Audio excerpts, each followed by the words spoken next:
Hey, Sketch Zone Podcast is back. I am Carlos Gomez, and welcome to episode 104. Yeah, If son. you have not been participating, you need to go ahead and watch the other 103 episodes. Catch up. Go right Go ahead now. and participate. Go right now. We'll wait. Pause. Ready? We'll wait. Don't worry. We'll wait. Don't worry. We'll wait. Hit the button. Yeah, go. We're waiting. Hurry Like up. we're seriously waiting for you guys to wait. Anyway. Okay, cool. Moving on. So yeah, this is episode 104, and this week, y'all, we have an incredible designer and an even better person. I know because I stalk her on Instagram all the time. That, my friends, Scary. is Angie Coates. Hi. Yeah. Welcome. Welcome. Woo-hoo. Thank you. And as always, in tote, we have Charlie B. Williams III. It's good to be back. I'm back. Fresh, Fresh. dressed up. You got your little You like this? members only jacket on. It's actually a shirt, but cool. Yeah. My style hopefully can rub off on you.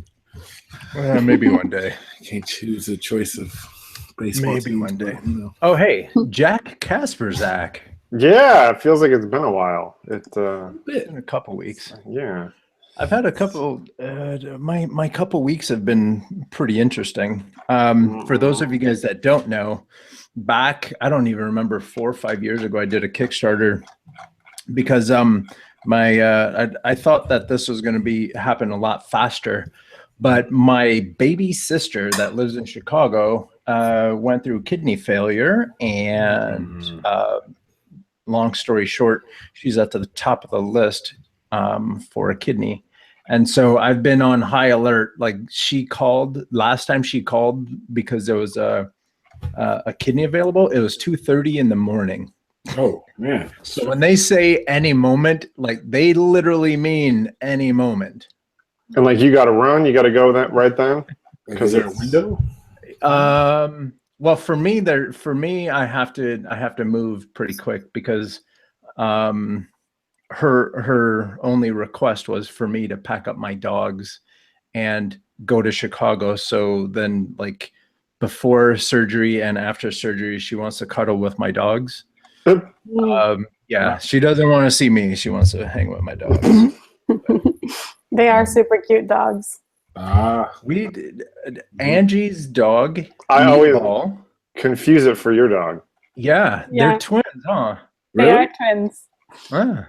Oh, wow. I mean, they look a lot alike. I don't know if they really are twins, but they do really look a lot alike. Yeah. They have the same like black and white face. Yeah. And you adopted Meatball? Yes, we did.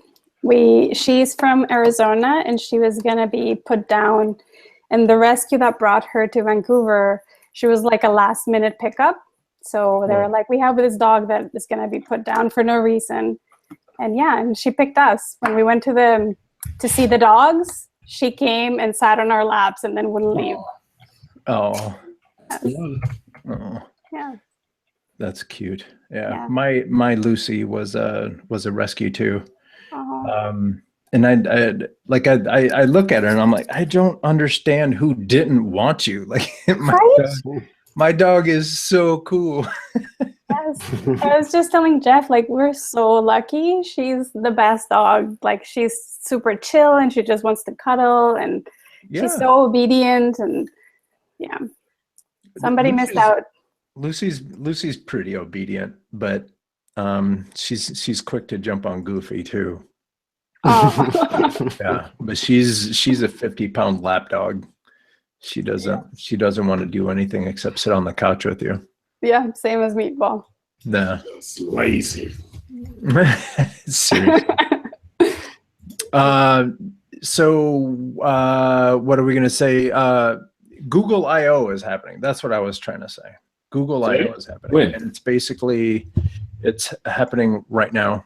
a couple days ago, they did their big keynote address, and they announced a bunch of things. Have you guys been watching it all? I have not.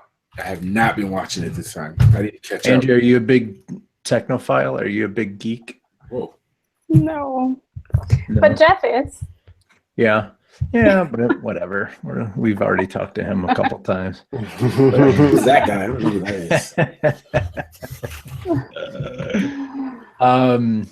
Yeah, so this is Google's big. It's kind of like Apple has their WWDC, the Worldwide Developer Conference, where they show off all the technology they've been working on for the past year.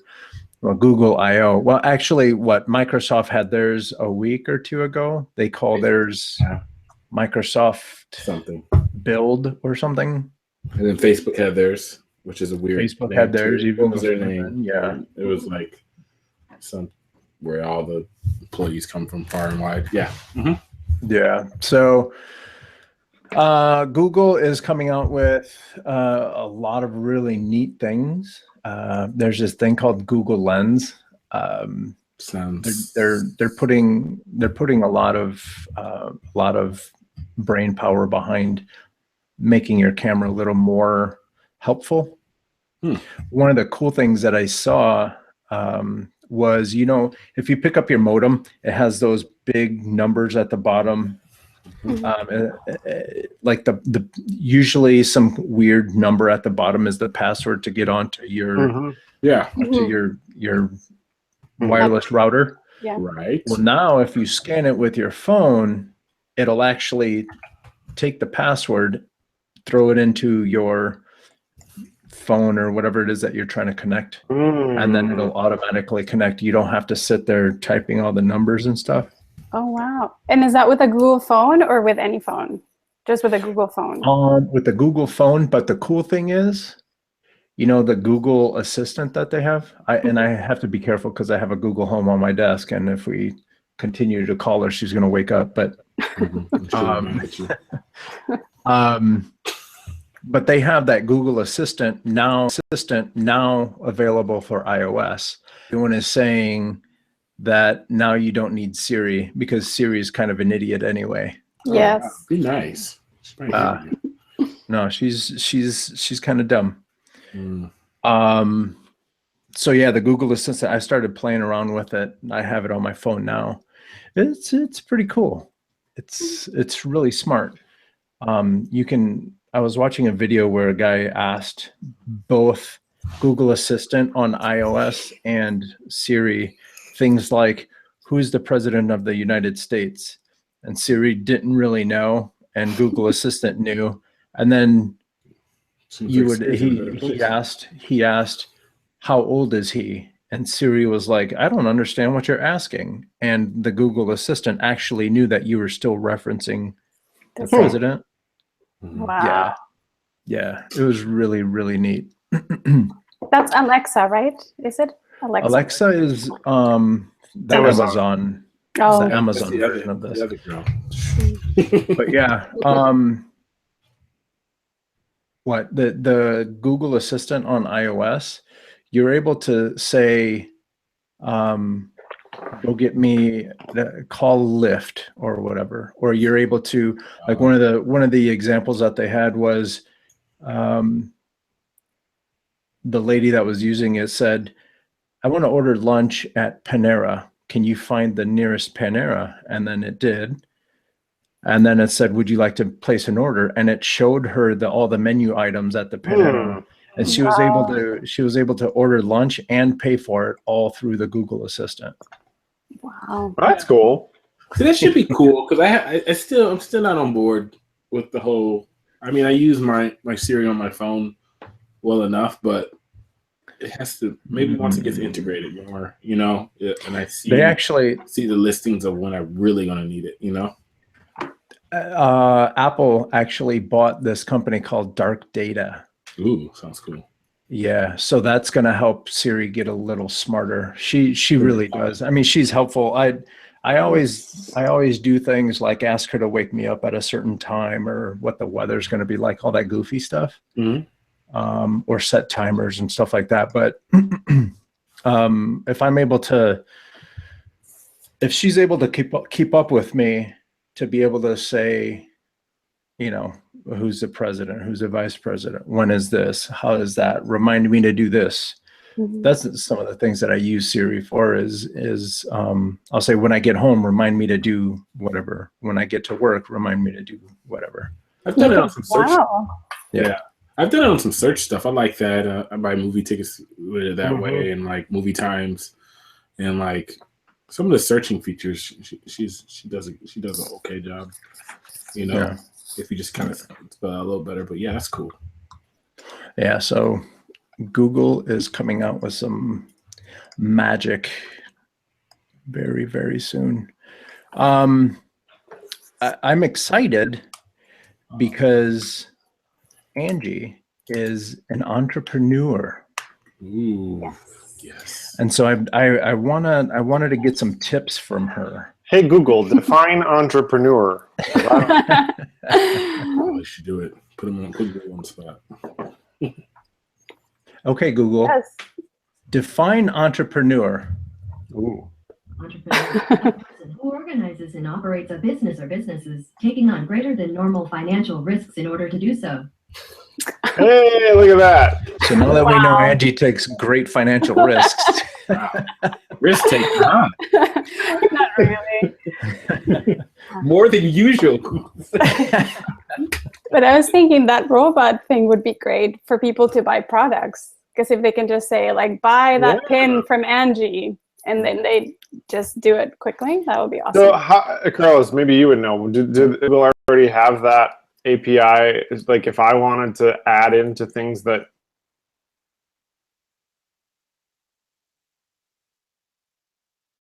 There's machine learning that's happening. So when you ask questions, the Google databases learn how you're asking questions, and it tries to incorporate that into its not feedback, but the way that it handles its customers, which is us, right? So now one of the cool things that you can do is say, okay, Google, how do I say good morning in Spanish? Buenos días. With an accent from Spain. But yeah, he's in it. Buenos dias.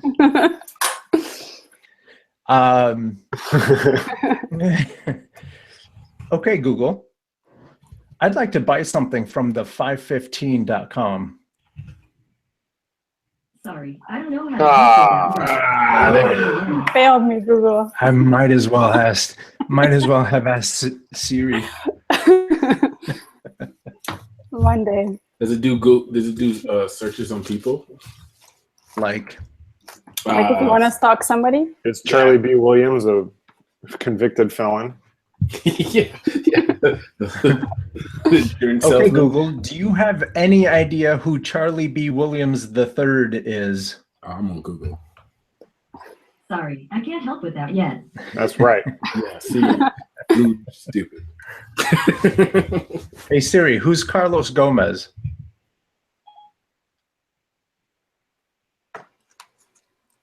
You have two contacts named Carlos Gomez. I think That's It's me cheating. in my right. Yeah, I know. That's cheating. I have Siri calling me sweetheart just because I need love in my life. Oh, gosh. So back to entrepreneurs.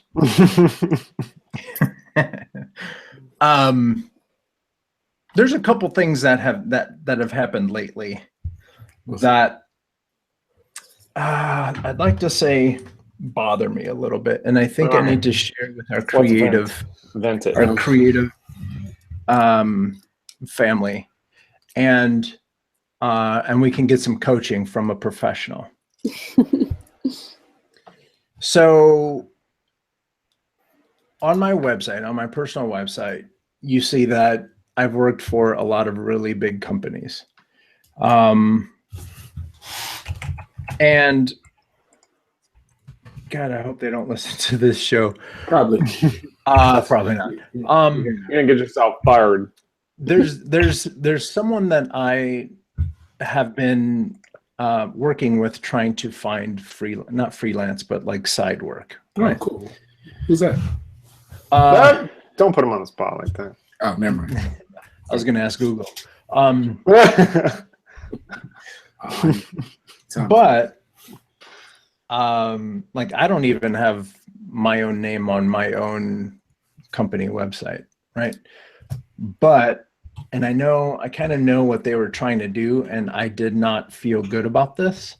But this company that's trying to reach larger clients without asking added me to their about page. Ooh. And now they're able to say, oh yeah, not that they've worked with, but now on their about page, they have Disney, DreamWorks, ABC, CBS, HBO, like all these companies, right? And when I found out, I hit the roof. That's a new one. Have you guys Are run they in into Germany? any? Are they in Germany? No, they didn't steal my artwork. They just stole my name. Okay. Steal my name, steal my name. Yeah, that's pretty bold. Angie, have So, you ever wait. run into anything like that? No, I don't think so. No, not yet. So a company that you were working with basically took all your projects and said that they're theirs. Is that? They didn't say it was theirs, They said they had. but they added me to the team, and Right. we haven't done any work yet. We haven't. Which allows them, because you're part of the team, that allows them to claim this is part of their portfolio. Right. Our experience comes from, and they're able to. Now they're somewhat of an accomplished company, which is fine.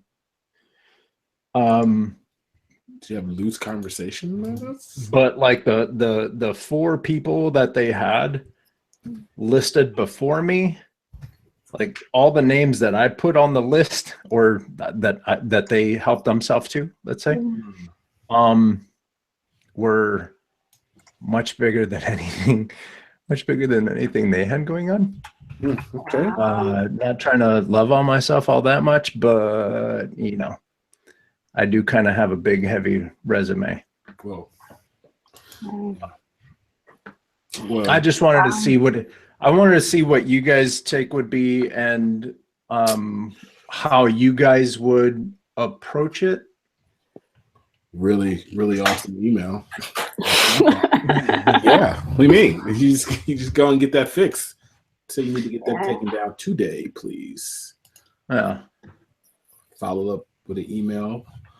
So is the intent that they're going to work with you in the future? Like, how did they get the assumption that you're part of the team?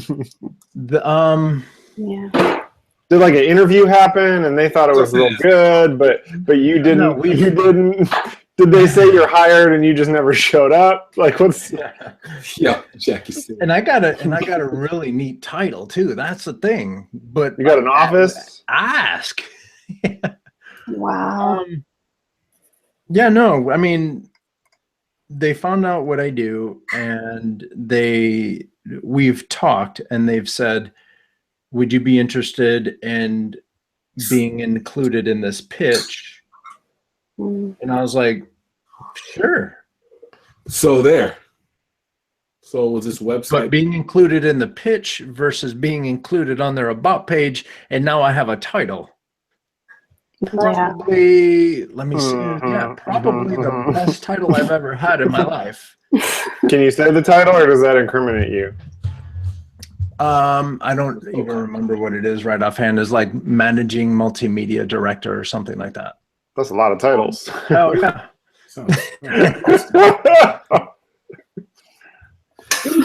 It may be part of the pitch. It may be all so is this company, have they done anything? Are they active aside from, or like, is this like a front page that they're trying to make stuff happen? And so they're friends of yours, or they've been contacts, and so they're building this sort of fake resume, if you will, or are they literally in business and they're just using you as a stepping stone? I think they've been in business for a while. Really? Doing something. See, it sounds like they amped up their website in the case of the people they're pitching to looks at the website. Yeah. So that everything is the same, both on the pitch document that they send over and the website. They put the stuff on the website also. Yeah, that sounds weird. Yeah, Wow. because that means Yeah, they're just, I would say something if it bugged me. yeah. Yeah. That's that really awesome email.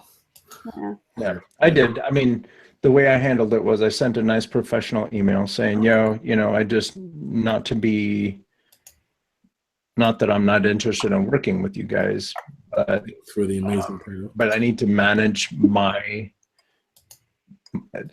I didn't say this, but it's basically boils down to I need to manage my brand. Mhm. Yeah, totally. Of course. Well, I mean, it goes further than that. I mean, they're You didn't even ask. they're using your resume for their own, and you're not getting paid for it. You don't work there. You don't like that's pretty shady. Yes. Yeah. Not really. I mean, I think and so what's your current thought process? Are you gonna call them out on it, or are you gonna let it No, I slide? did already. Oh, you did already. Yeah, they said that they would take it down. Okay. I just wanted to show people that it's not just people ducking out of paying for your services, that creative folks are being taken advantage of or being leveraged or whatever the case may be. I honestly think these guys were trying to look bigger. Yes. With more, Yeah. but with honest intentions. Mm-hmm. But at the same time, I've never worked with you. Do you have me on your website, and have you gotten work from people seeing my brand or my resume? Mm-hmm. And you haven't told me that you've gotten work? Yeah. That's a good I don't question. know. That is a good question. How long has it been there? Oh, I don't know. Exactly. I found out yesterday morning, and I had to take a 24-hour walk. Nice long one. Yeah. So those are some of the things that folks need to be careful with. Angie, you run your own company, obviously, because we've established the fact that you're an entrepreneur. Yes. Tell us if you've ever had any. Tell us a good horror story of working for yourself. I don't know if it's a horror story, but I guess the high risk part of what I do is the products, because when I do services, I just need to show up and use my computer. Like I have everything I need to do something and then get money. But when I manufacture, I rely on third parties, and I can't just order like 20 things. I have to order bulk, and then that's a risk. So there have been times where it comes bigger than what I thought it would be, or I think it's ugly, or there's flaws. So it's mostly self-induced panic. And yes, I've had manufacturers that were not awesome, but thank God I've been so lucky. Like so far, I haven't had big losses in that area. Like everything has been salvageable, thank God. So when you're doing your design work, what are some of the software packages that you use? I have Adobe Creative Suite. I use a cloud, so I have everything, but I mostly just use Illustrator, Photoshop, and recently After Effects, which I'm a total newbie at, but I'm like, I can do like 5 things on it, but so yeah. That's one. Yeah. What made you play with After Effects? I do. I have some of my freelance design work. I do a lot of graphics for social media. So I was doing a lot of GIFs using Photoshop and stop motion animation, but with After Effects, it's way faster. I can import the Photoshop file and I can make things. Well, I can't do much yet, but yeah, it's pretty cool. Just wait. Yeah. Oh yeah, The layers are there. It's just like Photoshop, just Yes. moving things. Yeah. In the beginning, it was so frustrating. I almost quit the thing. I was like, I don't understand where everything is, and yeah, I think I'm getting a little bit better. But I should take a class or something. Probably. Have you ever been on, well, lynda.com is now LinkedIn Learning or whatever. Have you ever done anything like that? I've tried, and I'm so impatient. I feel like for what I need, I just need like the missing link, and then so usually I just figure it out on my own, or I search for like a specific thing that I want to do versus watching somebody do something that I don't want to do. Does that make sense? Exactly. Yeah. Get straight to the point, like me. Yes. Don't want to watch somebody talk. Well, if you look up here, there's a row of buttons, and the first button. No, I just want. Stand those Yes. tutorials. No, I can't stand those ones. Yeah. Yeah. You haven't found Yeah. anything. You haven't found anything on YouTube or anything that would help. I found very specific things. Yes, because also being, creative, you guys would probably can relate. I have a specific idea of what I want to do, and the tutorials don't match. Like, I don't want to do your painting, or so it's not as engaging. Click on it. So then I just Google exactly what I need, and I've been lucky that I found a few tutorials that, the steps that I needed. So far. That's funny. So now you're getting into motion graphics. Yes, and a few of my social media pals and pin makers have asked me, what are you doing to animate? So I thought maybe I'll make my own tutorials, because maybe this can be just to the point. This is how I do the super simple, like, After Effects for Dummies. This is how it starts. Yep. 20 videos later. Right. All of a sudden she's a pro making money off of it. She is an entrepreneur. Look at that. Because I did think maybe I should charge. Ooh. What is that? There's Skillshare or something. That's called Yes. school. Yeah. No, there's a Skillshare.com or something like that where you can make tutorials and you can sell the tutorials for like $5 a piece or $2 a piece, whatever. Oh, really? That's what Gumroad yeah, is. yeah. Oh, Gumroad, yeah. It's Gumroad. Gumroad That's does what I that thought. too, yeah. Yeah, I thought like $5, $10 for like a more thorough one. Yeah, because you can make the video in After Effects and then just throw it up on Gumroad, put a price to it, or put a range.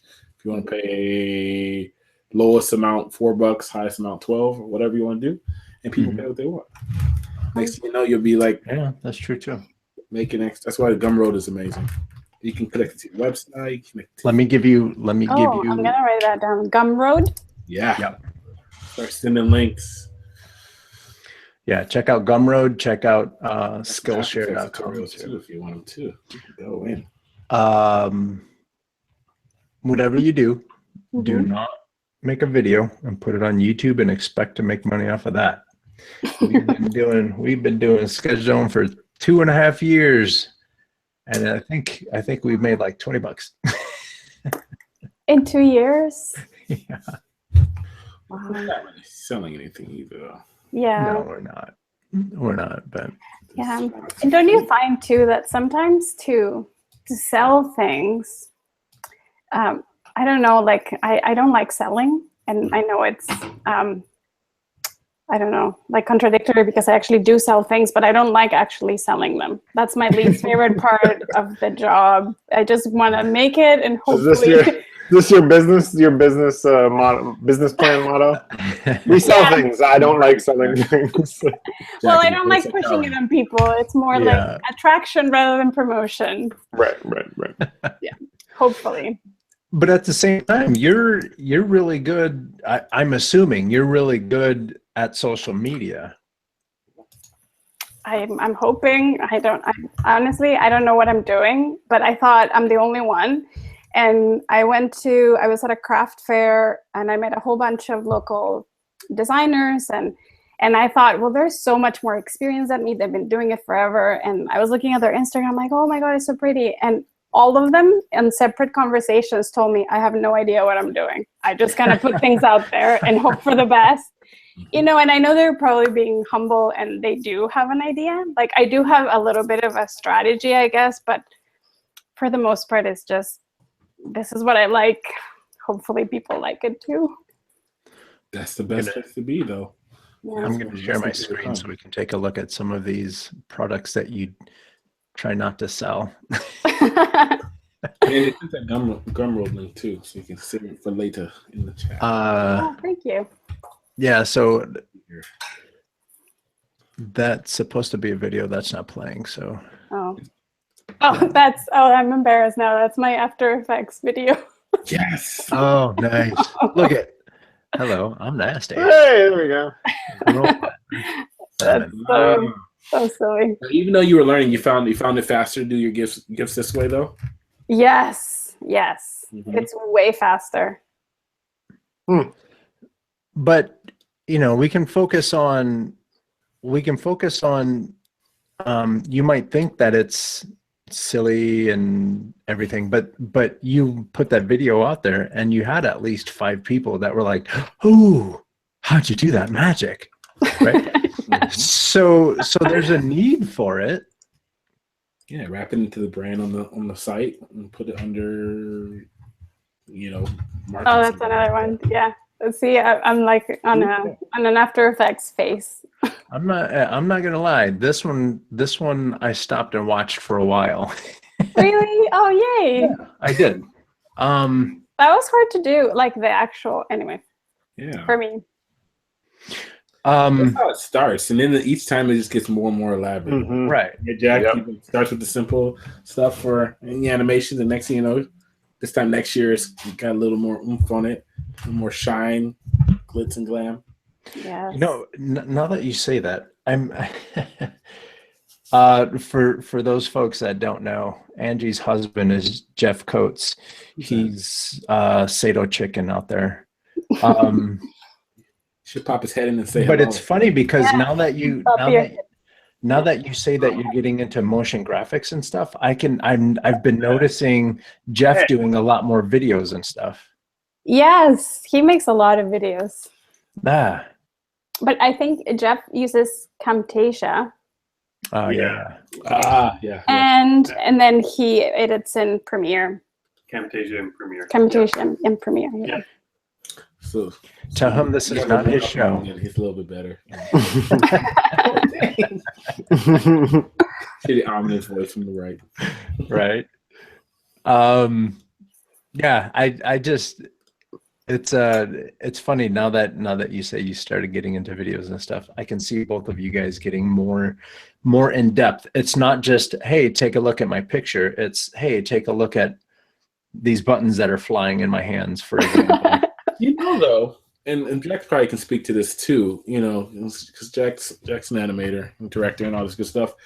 I think with anything with creatives, it's all a matter of like, we always say that one thing everybody always says is like, it's always just the tool, whatever you're using, Mhm. And I think and one of the things I do like about the gifts and stuff that we're looking at right now is it's on Instagram. It feels like it's supposed to be on Instagram, so the design skills are coming through, as well as like it's simple, and most times simple is very hard to do, Yeah. Yes. You don't have to do crazy like in depth like intros There's or Meatball. whatever. It's just it's just it's just simple. She does it like Right. Yeah. yeah. But it's simple, and I think there's something to be said for all the young aspiring artists that watch the program, is that like even though she's just getting into After Effects and just getting into the motion part of her design stuff, the design stuff is still there. And this is why when she was mentioning earlier, it's a little hard to find the exact thing she wants to show.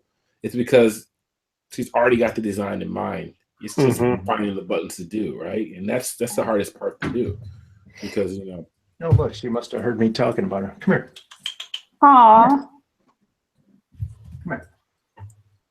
Yeah, no, these are really cool. These are really tastefully done. So like, yeah, that's cool. Thank you. Mhm. Yeah, the So, thing that I really want to learn how to do, and I don't know how people do it, it's mostly illustrators I've seen that it looks like the lines are a little blurry and they keep moving just a tiny, tiny bit. And I've been trying to do that, but I don't know if it's After Effects that they're using or what. Say hi to the world. What It is almost looks What like is it? the drawing is live. Say hi Mm. to the world. Is it like time lapse? Um, It's like drew it and videotaped themselves and then sped it up. I don't think so. Maybe if You're I talking, find you're, something you're else. talking about that kind of like the outline of the drawing is kind of vibrating a little bit. Yes, Yeah. that I don't know what that is, and Yeah, I like want to do Jack. it. I mean, Oh, you could probably achieve that either through just drawing the same thing twice, slightly differently, or I'm sure there's like some filters that you can apply to just certain areas that kind of. That do that. yeah. Yeah. I think. Dang, Carlos, what's going on over there? She's camera shy. I feel like now I need to show mine. There's Lucy's there's an After Effects not plugin, but look at it. Ah, look at that. put on his bandana for the show. Look at that. I know, all dressed up. Lucy just got done taking off. She gets camera shy sometimes. Lucy gets stage fright, starts freaking out. Yeah. When I first got Lucy, I also got my first DSLR, and I would go to take a picture of her, and she'd finally get tired of it, and I'm like, no, stay. So I think that's where she started getting camera shy, because I'd be like, I'm trying to take your picture. Oh, Maple is the same. I have to chase her with my phone. Like, no. But there's this filter or no effect in After Effects that's called jiggle, I believe. That's what I've been trying, and I'm not. It just doesn't look so good. But maybe I just need to. Maybe because there's like 4 different ones. So I just need to play with it more. Yeah. Also, I am impatient, so I'm like, oh, maybe I just won't figure that out today. I'll just do this one. Today's the day for that. Just do it.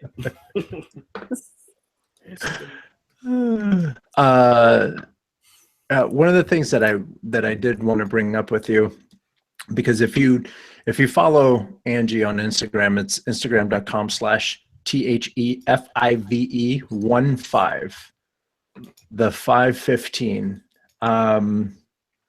You have a lot of International Women's Day, you have girl power, you have feminists and all that stuff. And both you and Jeff were very active in when the powers that be when we decided to have him as him. as What is this, Voldemort? yeah. Yeah. So when Orange Trump took Voldemort. office, there was a lot of passion behind that decision, and not everyone understands why. Can you explain from your point of view why it makes a difference? I am hoping that it does make a difference. I don't know if it does, but it was brutal. Like I don't know if you guys felt the same, being in the States, because we're in Canada. So, but still, I remember a lot. I met with a woman for the first time. We were like trying to meet, and then we finally met, and it just happened that our meeting date was the day after the election.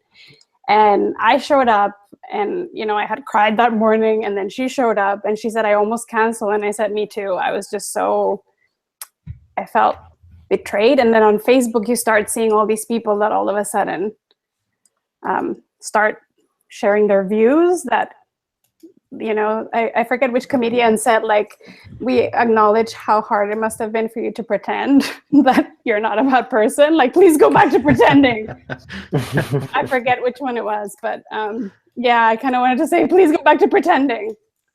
And I'm from Mexico originally, so a lot of the things hit close to home. And now I almost feel like I need to clarify, like, I'm a Canadian citizen too. Like, I'm not here legally. Like, nobody's taking me anywhere. But I thought, oh, we're doing so well this is before November. I thought we've come so far.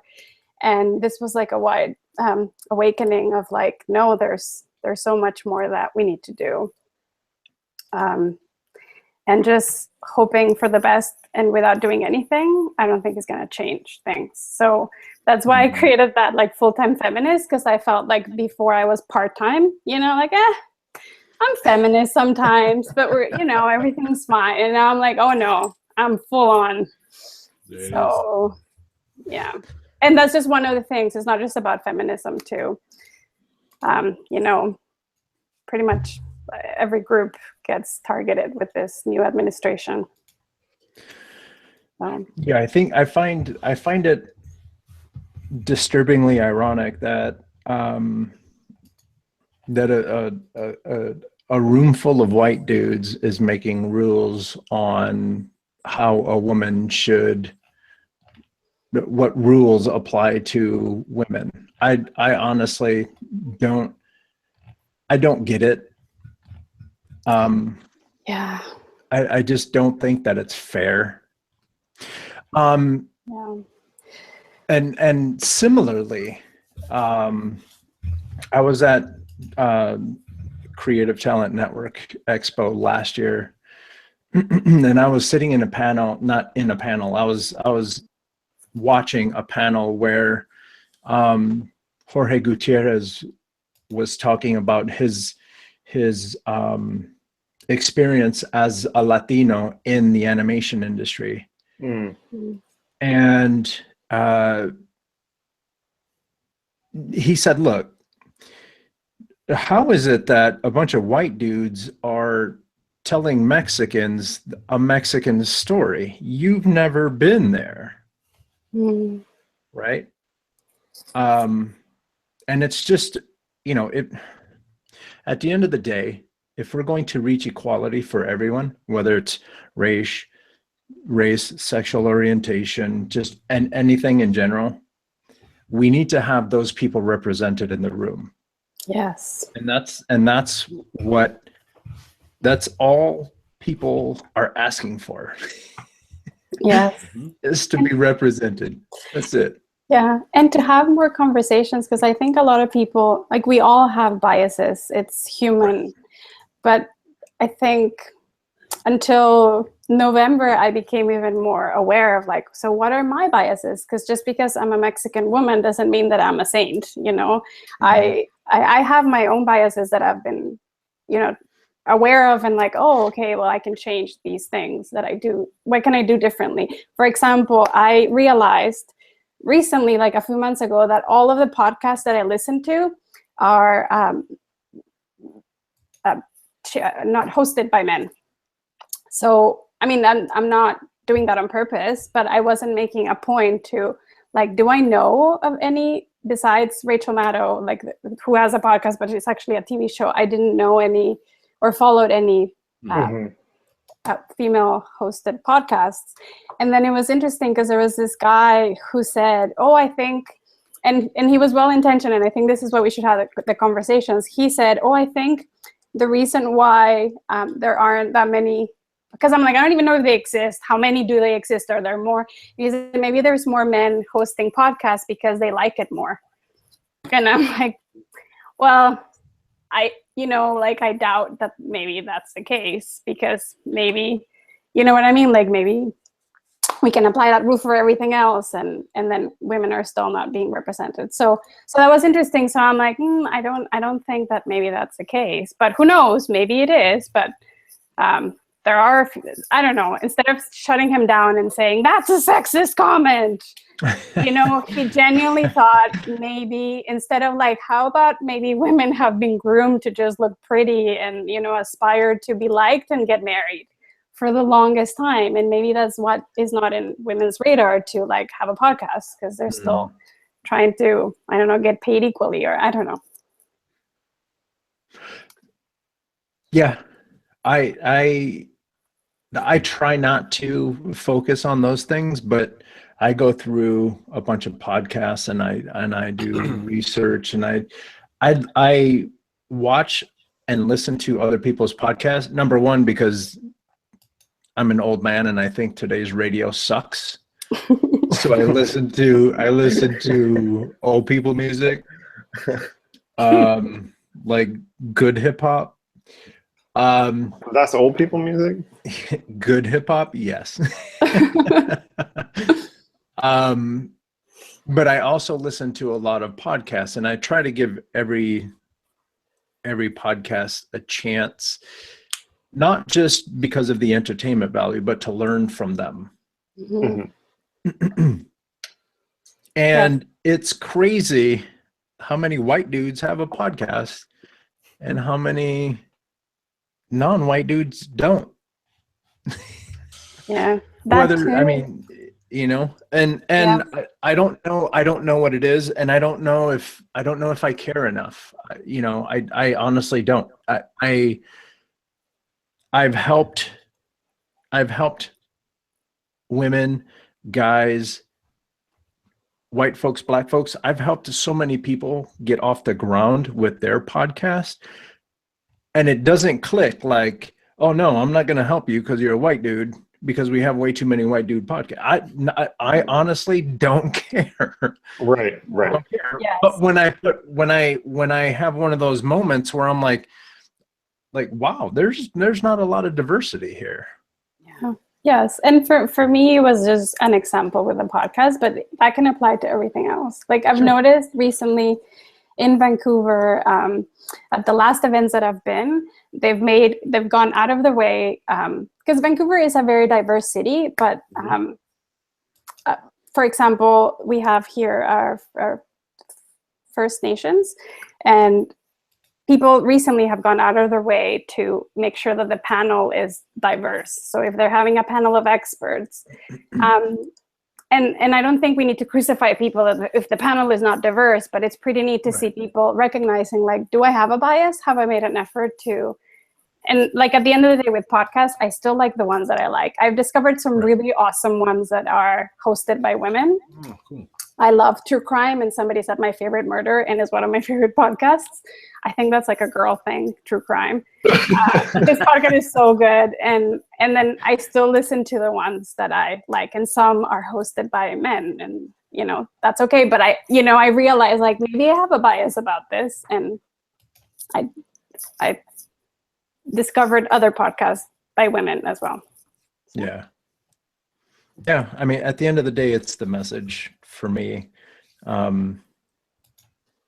If the information that you have is cool, I don't really care. You know, you're talking to someone. I used to work at Leo Burnett, and I used to watch Al Jazeera all the time. And people I used to get walking, yelled at. Yeah. yeah. People would walk by and be like, what are you planning? I'm like, I'm not planning anything. I'm just trying to see what they're saying about us. That's smart. Yes. Yeah. And I think it's also cool to I think we all, for me anyway, I need to know that there's more of us who think the way I think out there. I don't know. So I heard also on the podcast somebody say, like, instead of maybe focusing right now on saying what we're against, maybe we should say what we're for, and that's where we find our similarities, and it helps me. It's better for my mental health.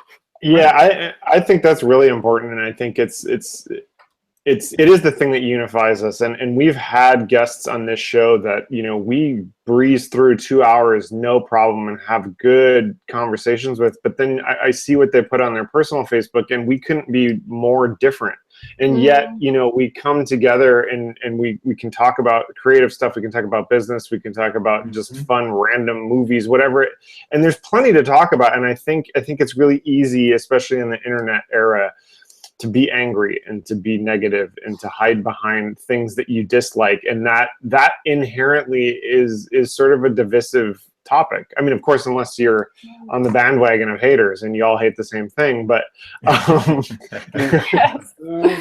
Oh yeah, no. But why even begin with, you know, a divisive thing when there's so many things that we all actually relate to and agree to, and as a positive thing going forward? Yes, and that may work for somebody, but I know for me, it just Yeah. it hurts me more than the person that I'm pretending or trying to hurt. So, And I think the art of conversation is starting to get lost as well, because look at the arguments that you get in on Facebook, and then look at even when you're talking face to face, everyone is so ready to throw facts. Yes. Yes.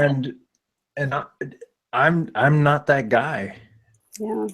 I'm not. I mean, we can unload all the facts that we have, but at the end of the day, is that going to improve anything? Is that going to help us get? Everyone is quick to yell at each other. Well, no, because this is what happened here, and this, and in 1770, nobody cares. Yeah, exactly. Like at the end of the day, the things that we can relate is like the human stories or our values, things like that. Right. I remember Dogs. This is one of my favorite stories, like on this topic is, I had a friend of mine that this was right around when Arizona was trying to pass a law that if you look like an illegal, they would stop you and ask you for your ID and all this stuff. And one of my friends was like, well, I don't see a problem with it. If they're asking for your ID, then why don't you just show them? I'm like, well, the difference is they're not stopping you. He goes, well, they said that if you look like an illegal. I'm like, do you know how much of an illegal I look like? Yeah, have you seen those shirts? I thought, because we're going to New York, I thought maybe I should wear one, but I just look illegal.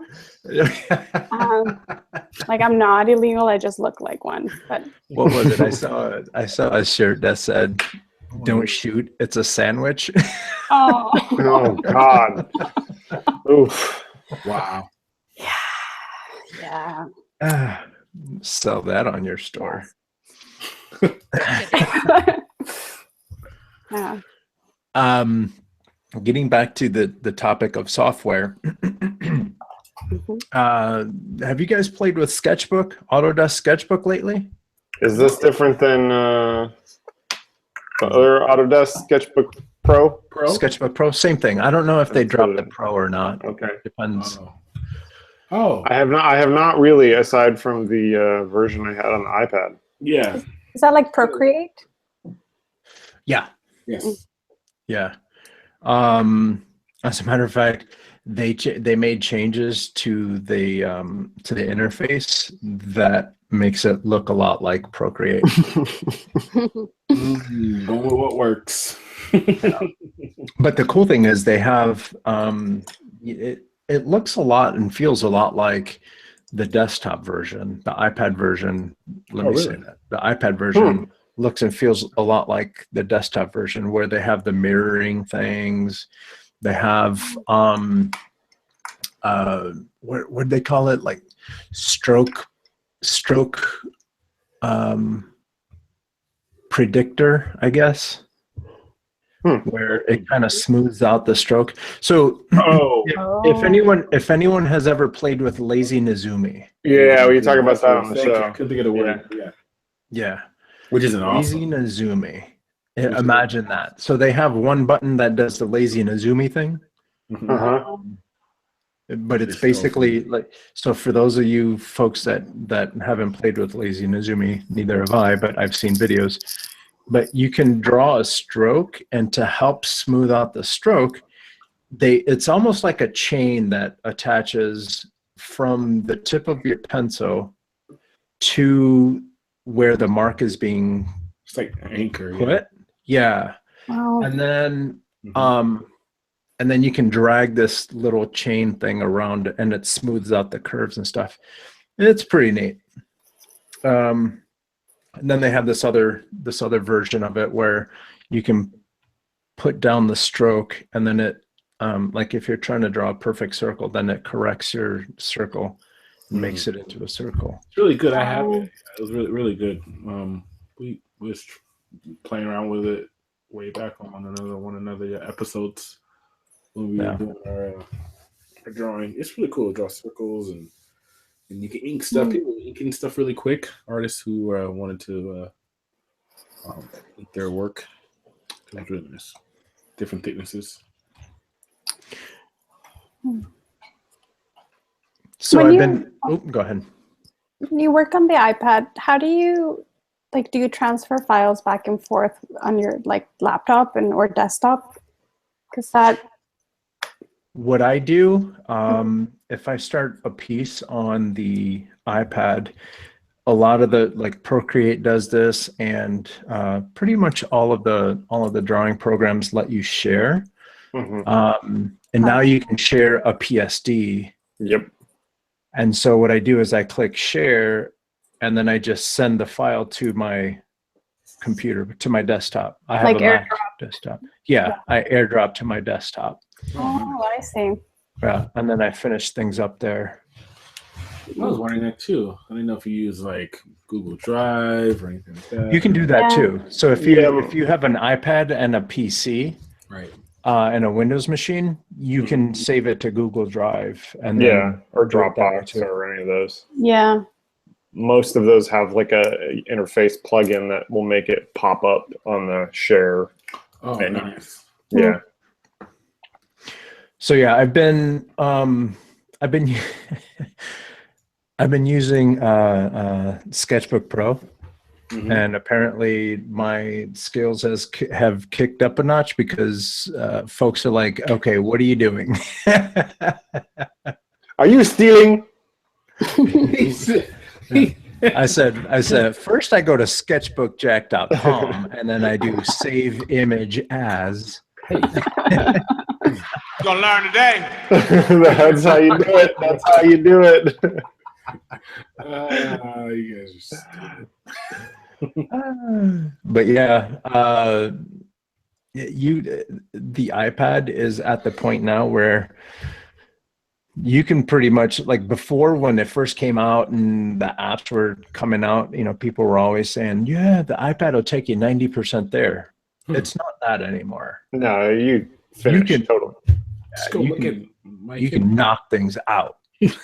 and to some extent, I think it's, I don't want to say better. It's it's just a different set of tools, but it's easier than busting out the desktop, sitting down at the desk, using you got all these tools and the monitor over there, and you just sit on the couch and you're done, and boom.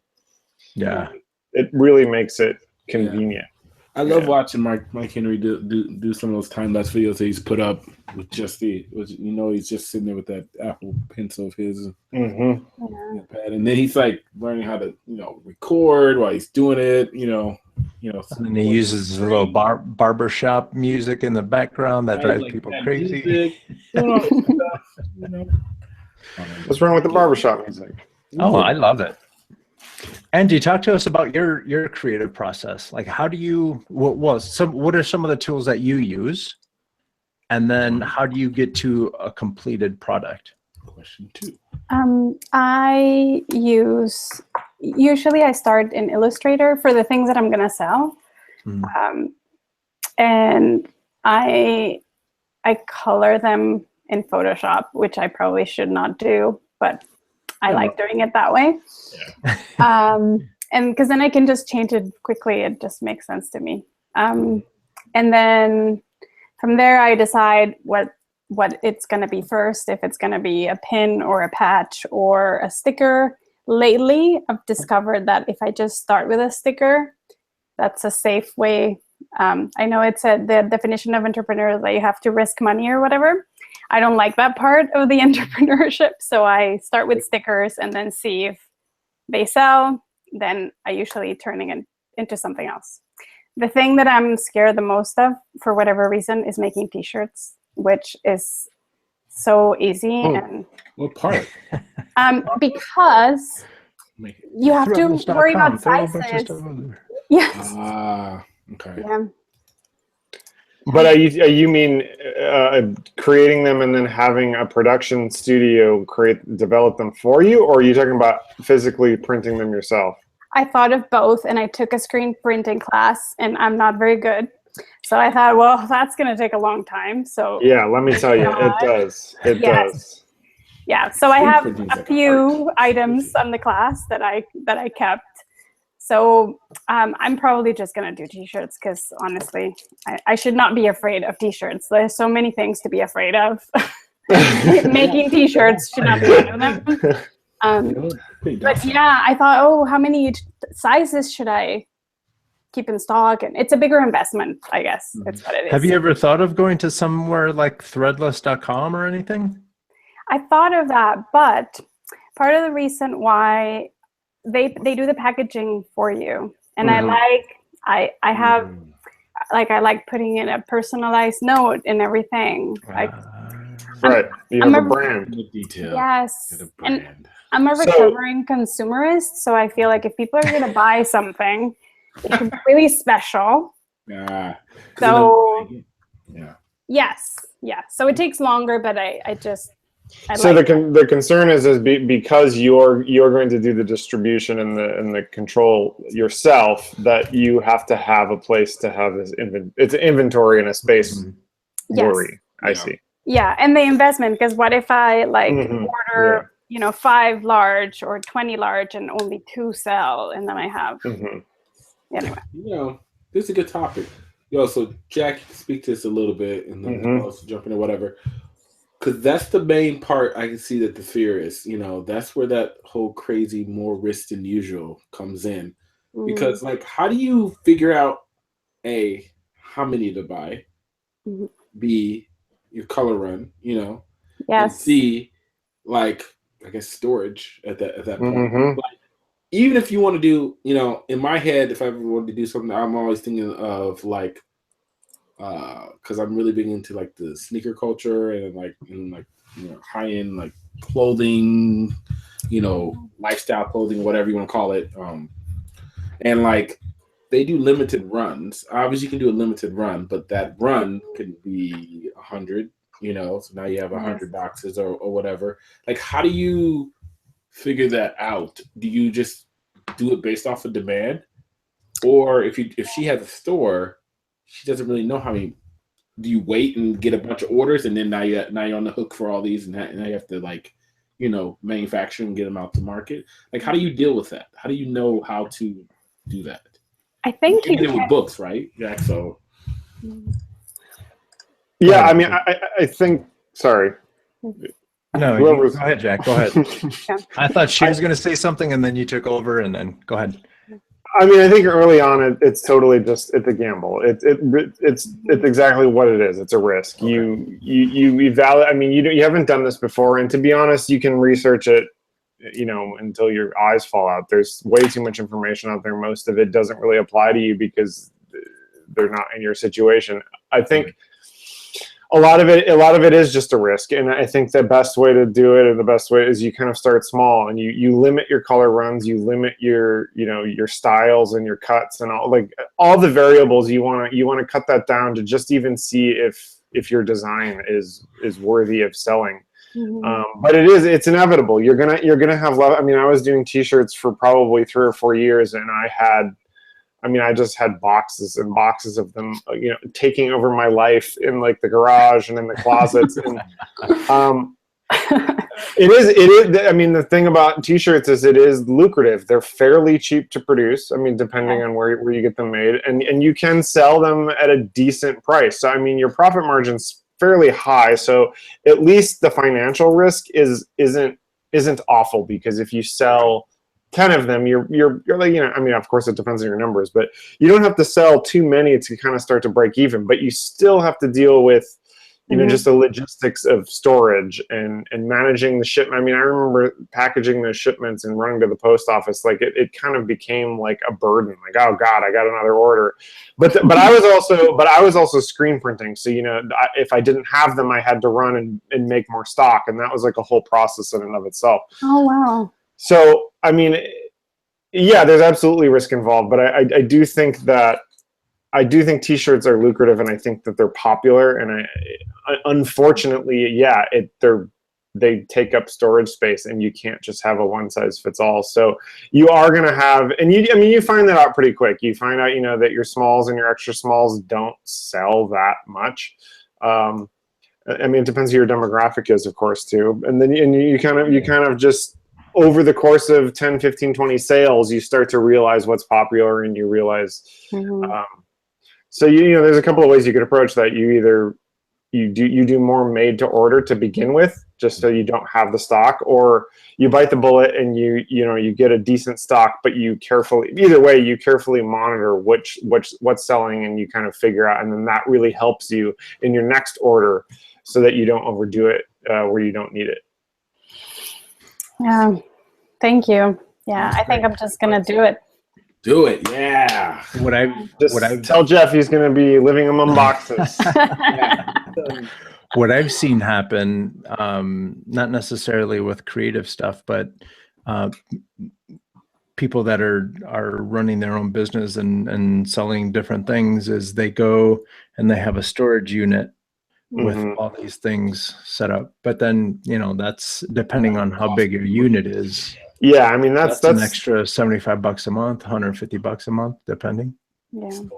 Yeah, that's a pretty decent business you got going there. If you have dealing that much volume, that you have a dedicated workspace and effectively a warehouse. Yeah, geez, in Vancouver, like, rents are ridiculous. Right. Right. See, and I'm always for like the limited run. So you can even do, I think there's something in there if they know there's only 30 made of it or whatever, start small and keep building. Maybe people have done it before. Maybe this is not something like new, innovative, or ideal or anything like that. But if I ever did something like that, because then you can like sit there and do, 30 individually packaged really nice things, and then see how that does, see how it goes, and like put it out there. And if everybody starts eating it up, or it, goes viral on Instagram, and people are like, oh, now I need to order some more, then cool. You just let it simmer a little bit, and then when the next run comes out, I've seen a lot of people, what would you call them, lifestyle vloggers and stuff like that. They start to do those things, and people like eat it up, and then they wait a good 6 months for the next run to come out, just to so they can get it. It's crazy what's happening right now with retail and vlogging and podcasting, and how it's like mixing now, kind of, because some of these people are actually starting their own businesses and stuff like that. And one of the cool things, especially for Angie, is these the lapel pins and stuff are making a huge comeback. Yes. Yes. Angie had I guess validate that for me. Oh yes, I am impressed that I forget. I think I've had 1,000 sales in less than a year. Wow. So that all pins, patches, and vinyl stickers. Nice. Yes. So yeah, I'm still surprised that they are popular, because I like them, but yeah. And based on where you are, like, where is America your biggest market? Is it Canada? Like, who's buying it the most? It's Americans. Like, probably like of every 10 orders, 1 or 2 is Canadian. But yes, Americans are awesome. So thank you so much for buying my products. Yeah. That's because we live where the money flows and the streets are paved with gold. I get a map and start putting little pins on all the cities in the States that I've sent feminist stickers, especially. Like the smallest, most random cities that you're like, really? I feel like this poor woman is just ordering her feminist sticker, and she's the only one with a sticker in her car. So picnic on Sunday. Yeah, I write especially long notes for people like that. That's the crazy one, because you're personalizing it really well. So like that's that like, limited thing that like no one else is getting, what people will like, and they'll go back and word of mouth. Do you sell any of your stuff, or have you thought about, we have another good friend of the show, who does really good on Etsy and sells stuff on there. You know, this feels like that's this kind of thing. Is that like part of your business model also, or That's my primary source. Yes, Etsy. You sell through Etsy? Oh, cool. Yes, I do. I have my connected website to your too. site, or is that they're all connected, or how does that work? No, they're separate. I wanted to have my own personal site because I can customize it the way I wanted. But then I thought, oh, I'll open up an Etsy and see how that goes. And because of Etsy, I've been featured in like BuzzFeed twice. Oh wow! People.com also. So yeah, Etsy has been so good to me. So how's it feel to be a baller? I don't think I am. It's bizarre. Honestly, it's so bizarre. She's like, Jeff, move the cash. I would like to go to bed now. Well, that's another cool. That's another little tidbits. I feel like I'm in a tip giving mood tonight. But like that's another cool thing is like artists use the internet for what it's there for. Like she has her own website, and that's really, really good. You can be creative on your website and present your brand how you want to. But like Etsy is one of those cool driving forces, or like Gumroad, or what it is. I'm a proponent of like if they search your name on Google, it should come up where you're everywhere, so that anybody can find you in any way. It seems like Etsy is like that good portal just to get you the publication you need, and then the spotlight on you, and they probably push it toward your site. I'm sure Etsy's pushing a lot of people toward your site too. So besides pins and stickers, what are some of the other things that you're selling on Etsy, or even on your website? Patches, like embroider patches. Yeah, those are coming back big too. Yes. And I did postcards a little bit, and right after the election, a whole bunch of people bought them, and which was awesome. And now it's kind of died out, and I don't think I'm gonna make postcards anymore. But yeah. So what's the turnaround time on the patches? So like, I'm sure that's one of the instances of third party that you're using. So like, is that a little bit more expensive because of time it takes to make them, or is it? It's so weird. I was having this conversation. I'm in a forum for like patch and pin makers on Facebook. It's like a private group, and it's really cool because everybody helps each other. So I thought maybe I'm just not finding the right manufacturers, but patches are more expensive to make, yet they retail for cheaper than pins. So I thought, are we dumb? Why are we doing this? Why are we not charging more? So yeah, I don't know. I guess maybe because they're not as popular. So patches for me are a labor of love because they don't sell as fast. Maybe that's why they're cheaper. It's like a slow burn. So then you can't really mark up your patches to get a profit, because then everybody's like, "Yo, this is a patch. What you doing?" Yes. I want to pay. Yeah. Mine are on the higher end, like not like the quality, I guess, is the same, but I'm okay with being priced a little bit higher, not a lot more, but it's just not cost effective for me to. You just need to target the hipsters. They'll pay anything for a patch. Yes, and now my new patches are stickers, so you don't need to iron them. You can just stick them on anything. You said you don't like selling. I am genuinely excited about those. Yeah. That's funny. Nice. So and I know that you said that you had a little bit of a time restraint or whatever, but I wanted to make sure that we talked about your giving back section on your website. Oh, cool. Let's do that. Yes. Yeah, I thought you were cool before, and then I started reading through your website, and then the giving back section, I just about sold everything and sent it to you. Can you talk about that a little bit? Yes. So as I said, I am a recovering consumerist. So I thought I still buy things, but what I buy, I'm mindful of, who made it. Does it mean something? So when I started making products, first I started with the dog mom pin. So my two criteria for me to feel right about this was it has to mean something to me and hopefully to other people. And two, I wanted to give back. So it's like a product that you don't have to feel awful about. You know, it's supposed to feel good and help. So it started as an experiment with when we had just adopted Meatball. And I learned about, you know, this rescue, and the rescue dogs were just new to me. I mean, I knew they existed, but getting into that world. So I created a limited run. Yeah. My first dog mom pins were limited edition, and I ordered 100, and I gave 50% of my profits to the dog rescue. Nice. And I sold out pretty quickly, and then people started asking, what about dog dads? And I thought, well, I should probably do a dog dad too.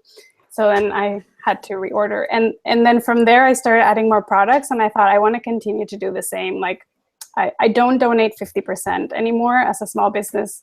It's just not sustainable. But I give anywhere from 5 to 10%, sometimes even more.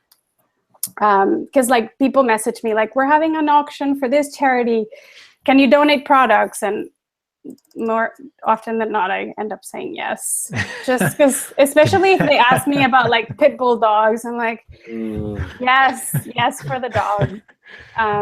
That's like me on Kickstarter. Yes.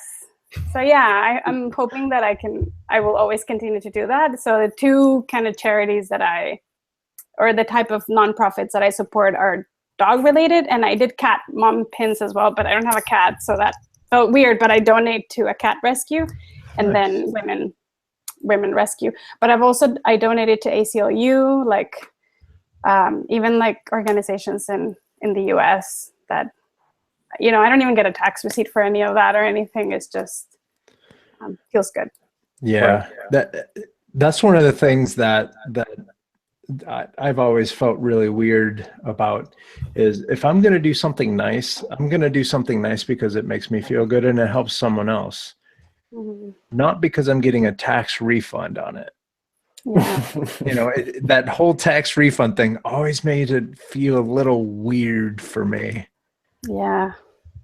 Same here. And my accountant keeps telling me, like, choose the charities that give you a tax receipt, because if you put them all together, like, you've donated all this money.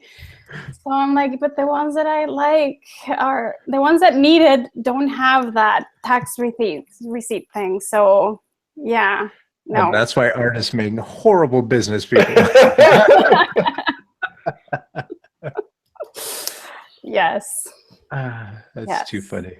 I think I found out that one of the ones does give tax receipts. So I thought, oh, maybe I will ask them for one at the end of the year. But honestly, it was just a fluke. Like, I don't pick them for that reason. Right. Yeah. Right. That's funny. I wanted to go back real quick. You said that you're originally from Mexico. Yes. Did you grow up wanting to be an artist? Yes and no. Like, I've always been creative. Yeah. And I even went to an art high school. So it was like an art college that had a high school program. So you can like go straight into the college after you finished your high school. Mm-hmm. So we had like a lot of art classes and all of that. But at the time, somebody that I really loved in my family and respected told me, well, you know, you're a woman in Mexico. If you study design, like, what kind of life are you going to have? And brutal, I know. But then I thought, oh, well, I don't want that. So I don't even know what type of life that would have been. But I got scared. So I chose, I thought my older sister was so cool. Like, I still think she's just awesome. So she was studying international relations. So I did that. So I did the practical thing, and I got a BA. But I've always done creative things on the side. Mm-hmm. I just thought like, oh, it's like this little hobby that I have. But it snuck into every single job that I had. I would be like, I can do ads. I can do Photoshop, and I've taken classes. Mm-hmm. But I'm self-taught. So it just so happened that it became a full-time job, mm-hmm. which is awesome. No more office jobs for me. Nice. Yeah. Yes. Yes. I'm a big fan of that. Yeah. Yeah. I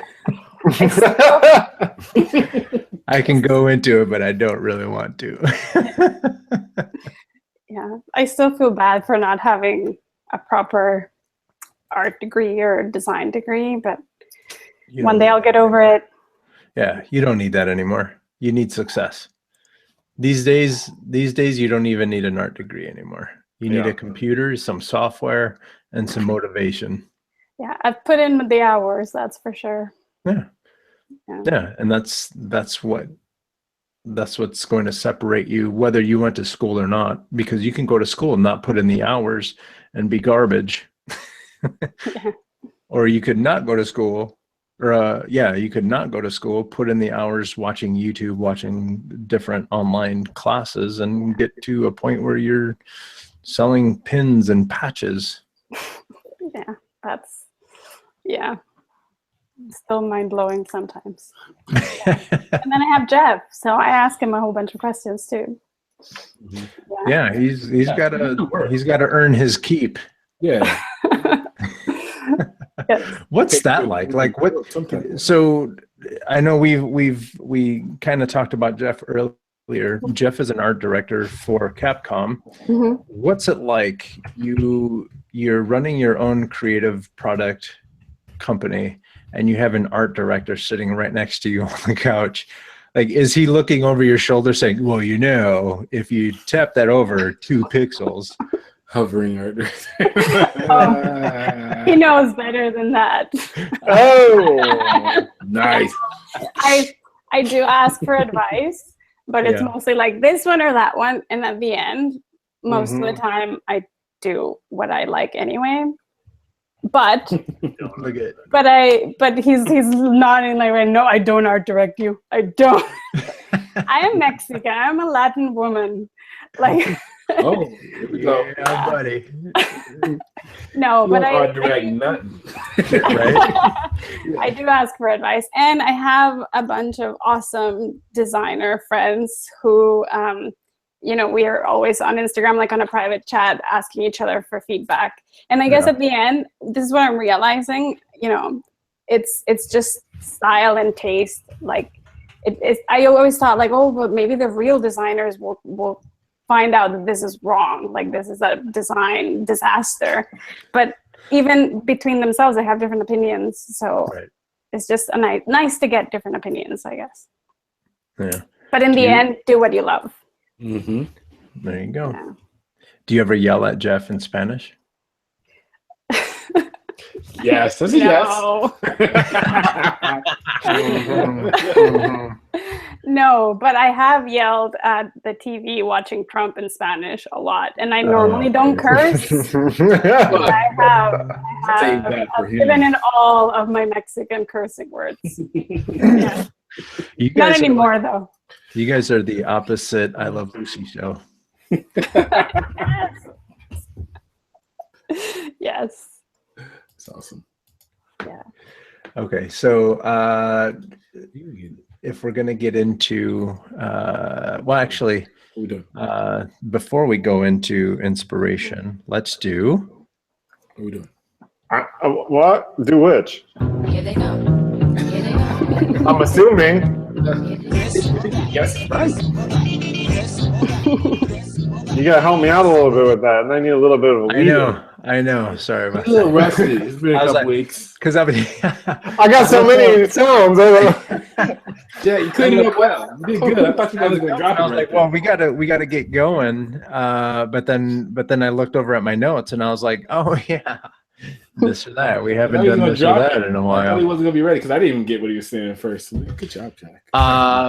So I was trying to figure out a different way to ask this question. So I'm going to ask this one first, and then I'm going to follow it up with the creative way of saying this, right? Ready? Mm-hmm. Still design or motion? I see what you see. I see what you mean. Is that for me? Yes. Oh, motion. Ooh. Okay, so now what I wanted to do is get a little bit creative with it, but then I realized that people don't usually know what's going on in my head. So everyone was going to be like, what the hell are you talking about? However, We was gonna give it to you. Yeah. however, hopefully it makes sense. Wine or champagne? Neither. Neither. Do you drink it all? No. No? Sparkling water. Sparkling water. There. There it is. Boom. More than still water? More than still water? Yeah, like regular water or sparkling water. Oh, sparkling always. Yeah, all the time with the little Yes. lemon on there. Yes. Wow. Yeah. Crazy. Okay. Okay. So now we're gonna dig into your roots. Mhm. Here we go. Tacos or burritos? Did you Tacos. She better have said that. I didn't even finish the sentence. I wanted like, you to see how serious she was. She's like, burritos aren't even a thing in Mexico. In the north, they kind of are, but Yeah, they are now. Yeah. You didn't even wait for that. Taco Bell in Vancouver? a Taco Bell. Yeah. I think it's called Taco Time here, and it's just as bad, if not worse. Really? Yeah. Yes. See, there goes my last, or not my last, but there goes my next question. Oh. This is for the panel. When you guys go to Taco Bell, do you guys get the mild or the hot? Always the hot. Hot. Always. What's the other place out in California? I just ate the other Del Taco? Yes. Del Taco's the other one. However, if you guys ever get the chance to go to, I think Jim Boy's. What? Jim Boy's has some tacos What for that behind. Boy, For they're probably horrible for your arteries, but Jim Boy's, Jim Boy's are kind of. I got some tacos for your behind.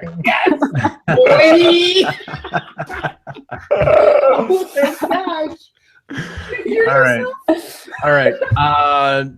Pins or stickers? Ooh. Pins. Pins. Would you rather perform art services or use your art to create products? Both. Both. All right. That's a fair answer. Cool. My last one. Mm-hmm. We're going to go to the very beginning of the show. Here we go. You rather deal with Alexa or with Siri? Neither. Yes. She's like, I know everything. I don't need no damn Siri. Yeah. I Google my own things.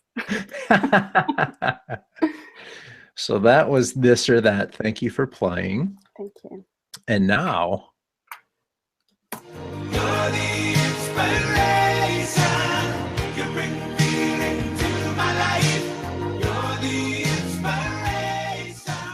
So every week we try to bring some shine upon other people's artwork. And so this week I'm going to stick with girl power. Ooh, look at you. And this is Liz Murphy. And let me see if she's got Liz Murphy, twitter.com, actually Instagram.com/draw and destroy. She's good. Her Twitter is Draw and Destroy? Draw and Destroy. How did she get that? Oh. DRAWANDE. It's not draw and destroy. It's draw and destroy. I don't even care. That's amazing. Blended it, but DRAWANDESTROY.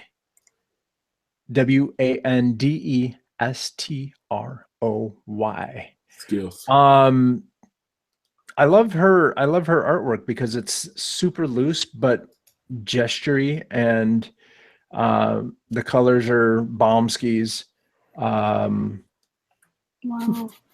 She gets after it. Look at that's what it looked like. That's Charlie's hand at the bottom, and that's me about to dunk on them. That would never be you.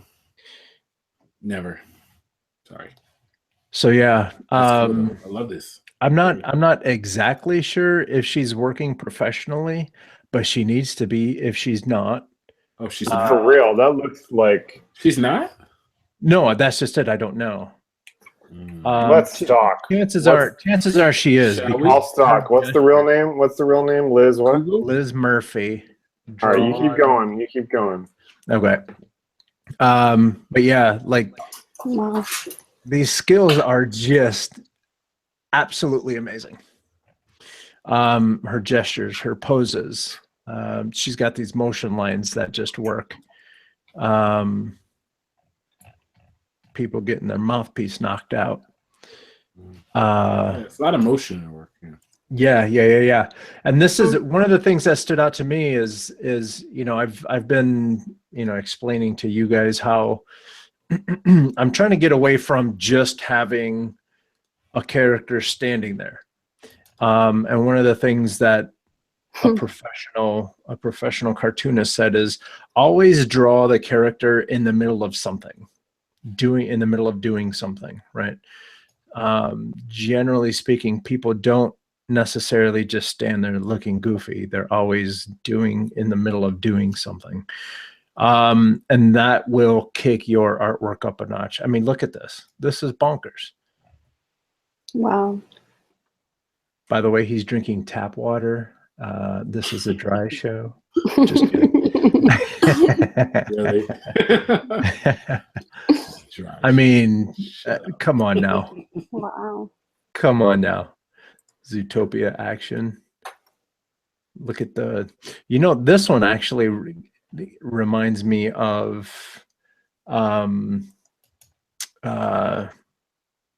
crap, I can't remember his name right now. Shiloh. Oh, Reminds me of Shiloh. Remember? Yeah. But yeah, take a look. Instagram.com/draw and destroy. All right. There you go. See, you try to throw a loop. So I'm gonna raise you. Oh boy. And do my own. How are we gonna say here? Charlie's like, my artist inspiration is myself. No, I'm gonna do. I have another young lady that's amazing. So I'm gonna. No, you get after it. Son. Yeah. So mine is Anna Coates, and this girl's style is amazing. Very. Yeah, I'm following her too. Are you following her? Mhm. Oh, girl's already. Yeah, she is. But she's good. I love her style. Very unique. You know it. One of the cool things is like when you know someone's style right away, right? Like you can draw just the face or just the style and the way they do their bodies or whatever. You know it's their work. So her work is amazing. Very street art-ish, but I like it. I think I found her through ArtStation, wandered over to her Instagram, and she has all these different like head studies and stuff like that where they're doing stuff. Very expressive work. I like it, and then she does a lot of the mixed media stuff. So it's like maybe it's marker with pencil, or like it might be like paint with marker enhanced over top of it and stuff like that. Very things you would see a seasoned artist would do, or a street artist or graffiti or whatever you would have you. But yeah, I love her work. And then like every once in a while you see it branches out a little bit where it's a little different than before. So what up, Odell? Cool. Yeah, Odell's hitting me up because he doesn't sleep. Well, yeah, shout out to Odell, friend of the show. But yeah, Anna Coates, check her out. She's on her website is as follows. It's Anna, I think it's AnnaCoates.com. Yes, and she's also obviously on Instagrams, Anna_Coates. Follow her, and then she has a Gumroad. Oh, it's down. Oh, fail. But she had a Gumroad up too, showing some of her stuff also. But yeah, it's really good. Check her out. I love the colors. Mm-hmm. Yeah. Like very moody stuff too. Sometimes it's really cool. Yeah. Love it. I'm following. And then all All of her painting stuff I really like. I want to see more of her painting stuff too. Like it's the way she layers stuff up. It's really, really cool. Yeah, check it out. Boom. Very nice. Good job, Chuck. Yep. All right.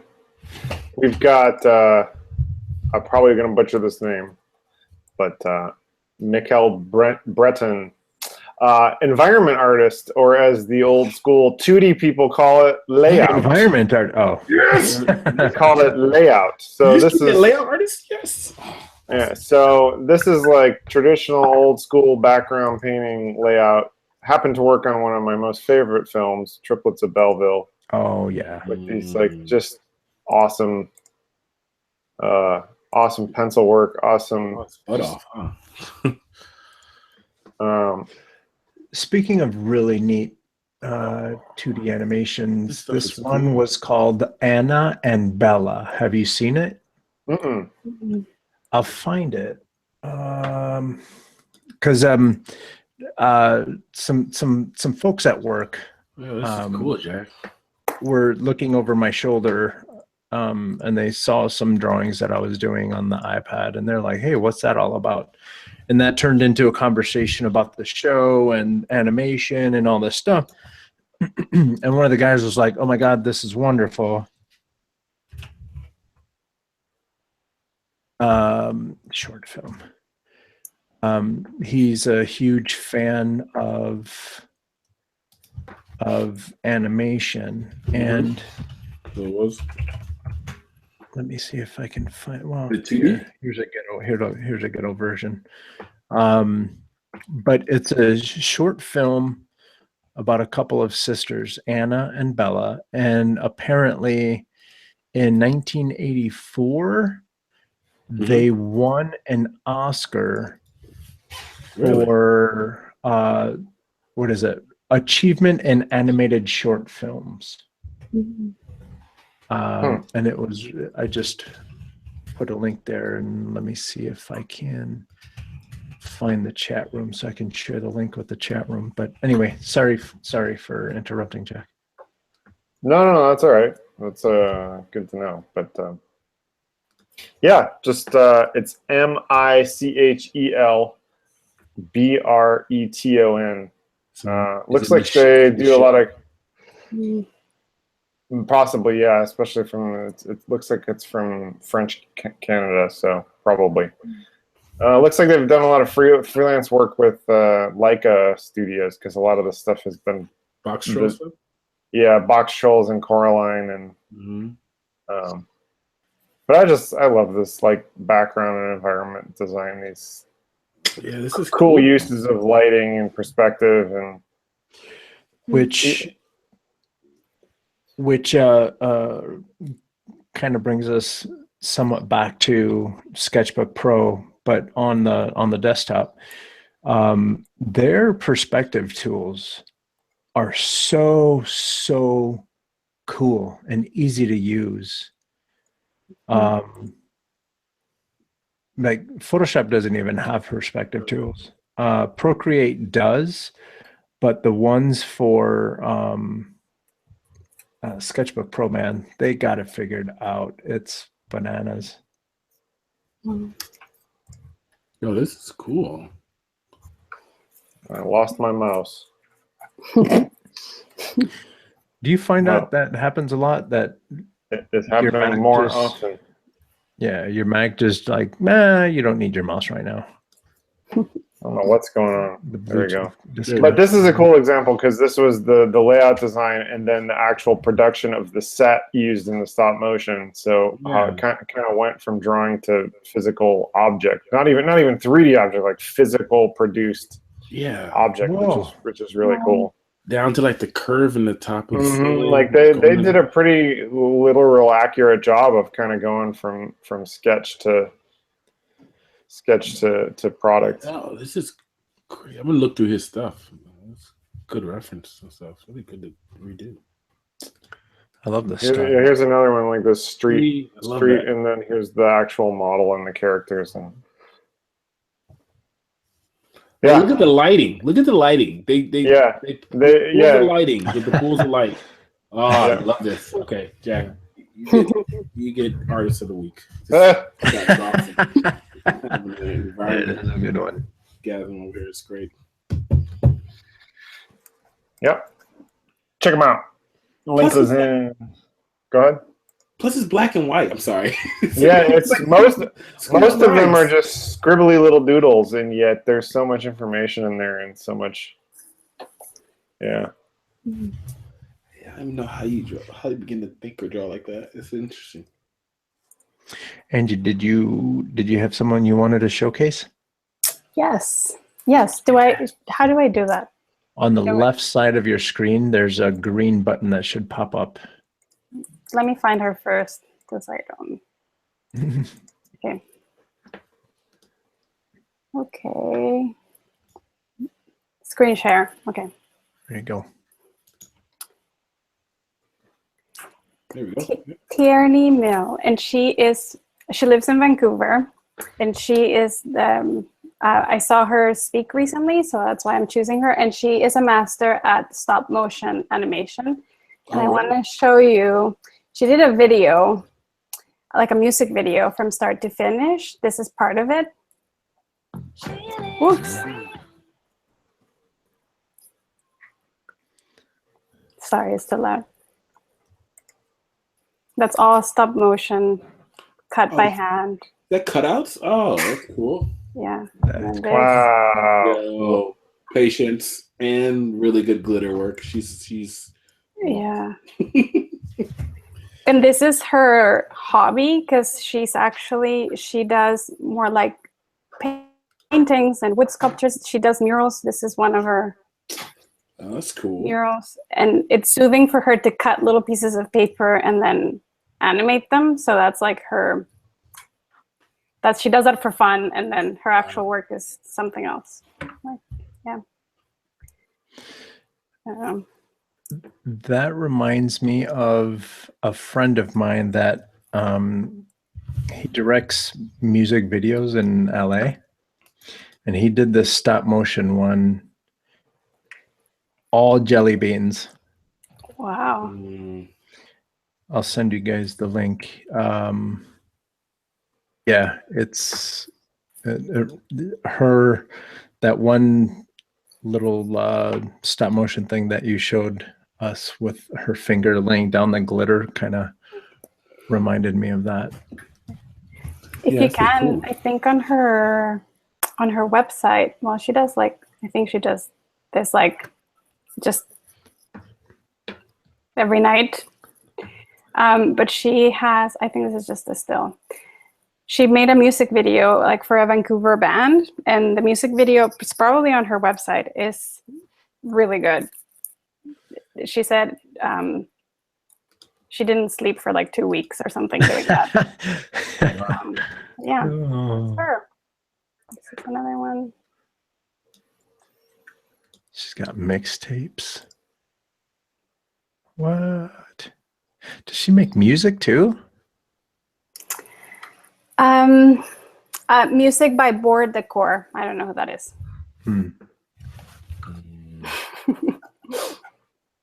This is going to be fun checking her out. She's got some really cool stuff. Yeah. And this is all done by hand. She doesn't. Yeah, all done by hand, cut paper. I think she got a paper cutter, because before she was doing it by hand, so now she got a laser. She said what, I thought you said she got a paper cut. I was like, I bet she got several hundred of them. Before she was doing it all by hand. Yeah, there's an event in Vancouver. It's probably somewhere else, but it's new to me, called Type Brigade, and it happens probably once a month, and is one of the only free art events in Vancouver, I guess. One of the few, and so she was a speaker recently, and that's how I met her. That's awesome. That's it. Yeah, this is gonna be fun looking into her works. Yeah, I think this is something recent for an upcoming show. Just all little pieces of paper.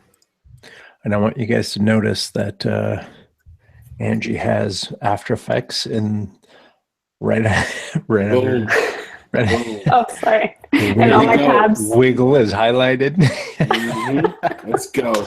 He's like, I'm not gonna give up. Yeah. Too funny. Okay. How do I stop this? So The screen share. right back on the side. Should be. Click Yeah, on should be the share button again. there you go. Okay. Cool. Thank you for that.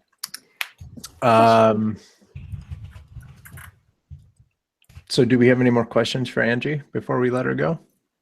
We're good. Yeah, I don't want to keep you going, keep you up. Cool. Thanks so much for coming on. Thank you. Thank you. Yeah, Thank you for inviting me. she was kind of sick earlier in the week, so she's got to go get some rest. Yeah. Come on. Thanks. But Angie, if people are looking for you online, where can they find you? Probably on Instagram at the 515. I'm there pretty much daily. And on my website, the515.com. Nice. Beautiful. And the 5 is spelled out Yes, THEFIVE, and then Yes. 15 is the number 15.com. that's correct. Yeah, your work is amazing. I love it. Thank And I you love so following you. I love following you and Jeff both on Instagram and watching you guys just enjoying the little family that you guys have created is so cool. Thank you. Thank you so much. Hey Charlie, if anyone is looking for What's you up? online, where can they find you? Find me a couple different places. Find me at my website, which is cargocollective.com/CharlieWoods. You can find me on Facebook. Artist page is facebook.com/CharlieBW3. Instagrams, you can find me there, CharlieBW3. Twitter, CBW3. Pinterest, CharlieBW3. And bit of an announcement right before we leave. Netflix is doing a new show. Not a new show. We're bringing back the Dark Crystal. What is it called? Dark Crystal. Mm-hmm. Bringing it They back. sure are. They sure Dark are. Crystal, Age of Resistance. Yeah, Jim Henson. Wow. Puppets at its best. Let's go. And then Netflix is doing everything right now. They're also doing a really good show off of the game Witcher 3, which will probably be like Game of Thrones, but better, probably based off the books. Have you guys seen too. the series that Netflix has? It's called it's like Chef's Table but with designers. Yes, watch Abstract. it. Watch it all the time. Abstract. See? Abstract. Yes. She's Yeah. good. Go watch the one about the first one with the Nike. Yes. The best one. Yeah. The best Yeah, one. all of it. They had a photographer, they had a auto designer, The typographer, polisher. typographer. Yeah, Yeah. it's really, really good. It's good. Very Binge-worthy. inspiring. Binge Yeah. worthy. Watch it all. Yeah, I accidentally watched all of them on the same day. Yeah. Like that was great, and then the other one was on automatic. I was like, okay, Yeah. I'll watch this one too. I was like, Hey, Jack. awesome. Actually, Yeah. Charlie, did you get them all in? Yeah, that was good. I'm done. Yeah. we're good. All right, cool. Hey, Jack, if people are looking for you. I'm sketchbookjack.com and sketchbookjack everywhere else: Twitter, Instagram, Facebook, and Pinterest. Yeah, son. And I'm Carlos. You can find me at pretty much Coconut Justice, absolutely everywhere. If you go to coconutjustice.com, you'll be able to see all the links to all my socials. This is Sketch Zone. If you see, I don't know what side the button is, wherever it is, it's on one of these sides. Subscribe to us so you will be alerted as to when we come on and talk to wonderful people like Angie. Mm-hmm. Thank you all for joining us, and we'll see you next week. Next week we have a special time. Ooh. That is special time because we have got some a special guys. guest. We have some guys Yes. from the East Coast Yeah. joining us, and so we are going to be on earlier. So please adjust your watches. Prime time, if you will. Yeah, right. Don't forget to call the Sketch Zone hotline. Sketch Zone Hotline. Ah, If you have any questions for? Actually, yeah, make sure you ask questions because we have. Go to brothermancomics.com. classic.